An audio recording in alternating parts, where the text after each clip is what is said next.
ಈ ಜಗತ್ತಿನಲ್ಲಿ ಕೆಲ ಹೆಸರುಗಳು ಇತಿಹಾಸದಲ್ಲಿಯೇ ಉಳಿಯುತ್ತವೆ. ಹಾಗೆ ಕೆಲವು ಹೆಸರುಗಳು ಇತಿಹಾಸವನ್ನೇ ಕಲುಷಿತಗೊಳಿಸುತ್ತವೆ. ಅಂತಹದ್ದೇ ಒಂದು ಹೆಸರು ಇನ್ನೂ ಉತ್ತರ ಕೊಡದೆ ಉಳಿದಿದೆ. ಆ ಹೆಸರೇ ಜೆಫ್ರಿ ಎಪ್ಸ್ಟೀನ್. ಇದು ಕೇವಲ ಒಬ್ಬ ವ್ಯಕ್ತಿಯ ಕಥೆಯಲ್ಲ, ಇದು ಶಕ್ತಿ, ಹಣ ಮತ್ತು ಮೌನದ ಕಥೆ.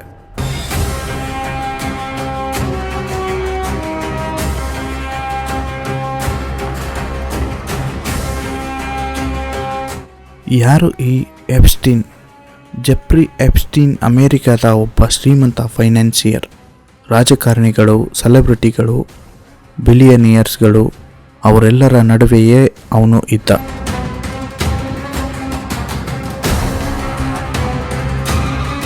ಆದರೆ ಪರದೆಯ ಹಿಂದೆ ಒಂದು ಭಯಾನಕ ಸತ್ಯ ಅಡಗಿತ್ತು. ಅದು ಏನು ಅಂದರೆ ಅಪ್ರಾಪ್ತ ವಯಸ್ಸಿನ ಹುಡುಗಿಯರ ದುರುಪಯೋಗ, ಮಾನವ ಕಳ್ಳಸಾಗಾಣಿಕೆ.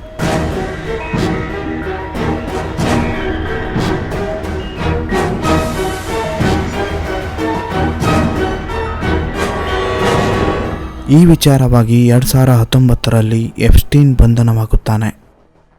ಒಂದು ಕಡೆ ನ್ಯಾಯಾಲಯದಲ್ಲಿ ವಿಚಾರಣೆ, ಆದರೆ ಜೈಲಿನೊಳಗೆ ಒಂದು ರಾತ್ರಿ ಎಪ್ಸ್ಟೀನ್ ಸಾವನ್ನಪ್ಪುತ್ತಾನೆ. ಕಾರಣ ಆತ್ಮಹತ್ಯೆ ಎನ್ನಲಾಗಿದೆ. ಆದರೆ ಪ್ರಶ್ನೆಗಳು ಮಾತ್ರ ಮತ್ತಷ್ಟು ಹೆಚ್ಚಾದವು.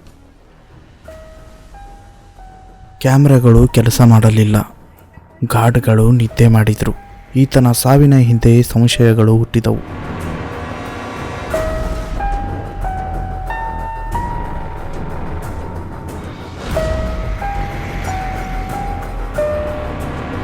Epstein files. ಅವನ ಸಾವು ಜೊತೆಗೆ ಒಂದು ಪದ ಜನ್ಮ ತಾಳಿತು, ಅದೇ Epstein files. Flight lags, emails, court ದಾಖಲೆಗಳು, ಅದರೊಳಗೆ ಜಗತ್ತನ್ನೇ ಕದಲಿಸಿದ ಹೆಸರುಗಳು. Bill Gates, Donald Trump, Elon Musk, prince Andrew. ಆದರೆ ಇಲ್ಲೊಂದು ಸತ್ಯ ಇದೆ, ಹೆಸರು ಇದ್ದರೆ ತಪ್ಪು ಸಾಬೀತಾಗಲ್ಲ. ಇಷ್ಟೆಲ್ಲದರ ನಡುವೆ ಪ್ರಶ್ನೆ ಒಂದೇ, ಎಲ್ಲ ಸತ್ಯ ಹೊರಬಂದಿದೆಯಾ ಅಥವಾ ಶಕ್ತಿ ಇದ್ದವರು ಮೌನ ಖರೀದಿಸಿದ್ರ? ಕೆಲವು ಫೈಲ್ಗಳು ಇನ್ನೂ ಸೀಲ್ ಆಗಿವೆ, ಕೆಲವು ಹೆಸರುಗಳು ಇನ್ನೂ ಕತ್ತಲಲ್ಲಿವೆ.